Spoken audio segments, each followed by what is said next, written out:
What's good, YouTube? It's your boy, Blue Blood Sports TV, and I'm back at y'all with another one. So,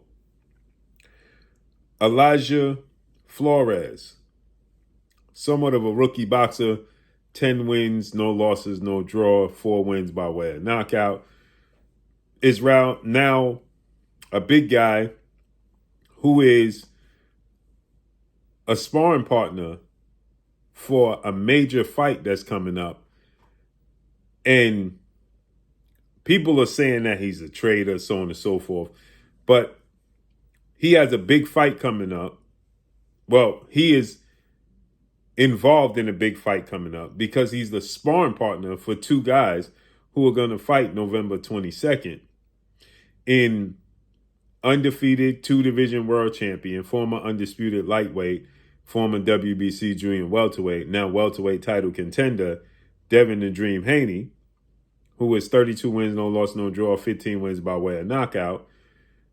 And he's sparring Devin Haney, and he also spars Devin Haney's opponent, who was the best welterweight in the world, the undefeated WBO welterweight world champion, star boxer, on the verge of becoming a superstar, knockout artist highlight reel, Brian Norman Jr., who has 28 wins, no loss, no draw, 22 wins by way of knockout.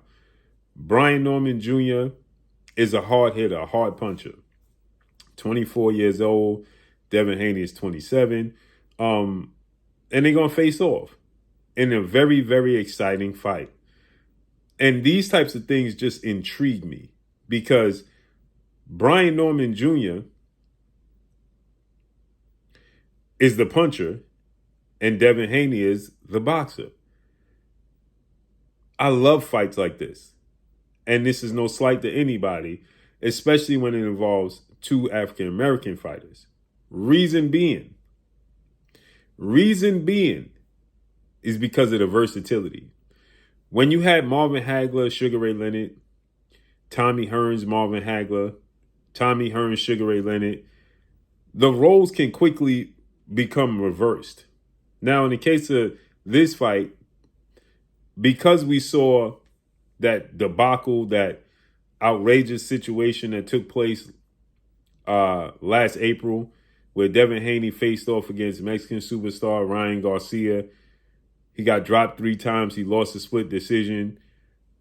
And only to find out Ryan Garcia tested positive for a banned substance. He got suspended. The fight got overturned. The rest is history. We already know, right? Because of that, many people doubt Devin Haney's chin and his abilities, right? Not only that,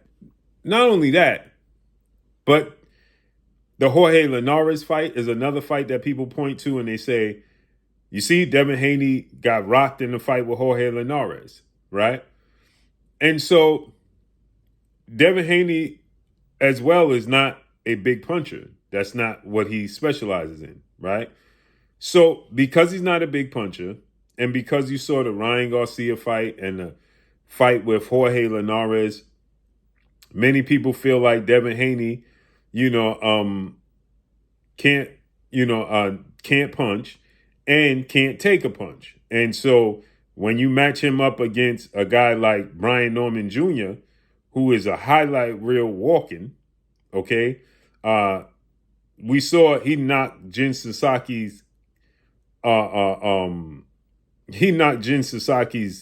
memory loose, right?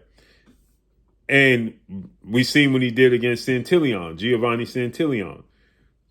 So this is a big deal, a big fight.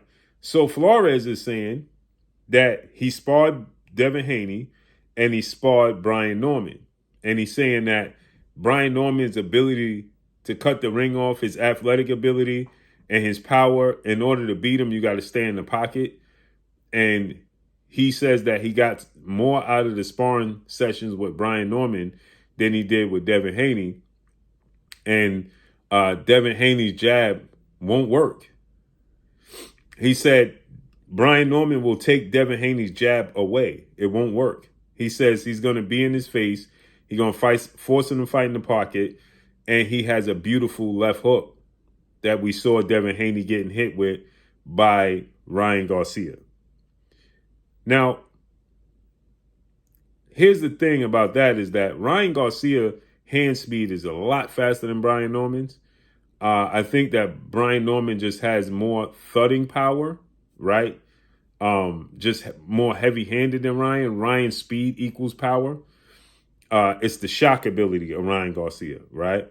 I think Devin can see Brian Norman's punches coming a lot better than he did with Ryan Garcia. But I think that Brian Norman is more versatile. Well, I know Brian Norman is more versatile and more skilled than Ryan Garcia. And he has the ability to hide punches, right? Where Ryan didn't. So this is what makes this so interesting. And I like when I hear sparring partners, it just adds to the fight. And I think a lot of people are sleeping on this fight. I know a lot of people are talking about it, but I just don't think a lot is being invested in this fight. And it's huge to me. So he says that he's going to eliminate Devin Haney's jab, which is massive because Devin Haney has arguably the best jab in all of boxing. So if Brian Norman can neutralize his jab, he said he's going to neutralize Devin Haney's jab with his foot speed and foot placement. If he can neutralize Devin Haney's jab, that speaks volumes because now we're going to have to see Devin Haney go to another level, right? Make adjustments. And if Brian Norman can't take away the jab, that's going to be interesting to see him make adjustments. I love these types of fights. And they both young, man. They both young.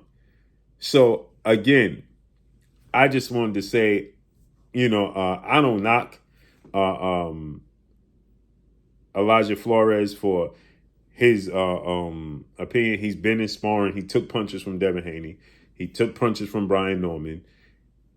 He knows, but, people are calling him a traitor, a turncoat, and I don't even know who he sparred first. Did he spar Devin Haney first? Did he spar Brian Norman and then go to if that's the case, it goes both ways, right? But let's see how this unfolds November 22nd, man. I can't wait to see how this plays out. I think Devin Haney's going to be a lot better. I think you're going to see the best version of Devin Haney because he has the added weight. He's going to be at 147 pounds. He won't be weight drained. And I think you're going to see the best version of Brian Norman Jr. because this is a massive fight and a massive opportunity for Brian Norman Jr. I can't wait, man. But let me know what y'all think. Drop a comment in the comment section. Follow me on Instagram at Blue Blood Sports TV, all one word. I'm gone. Peace.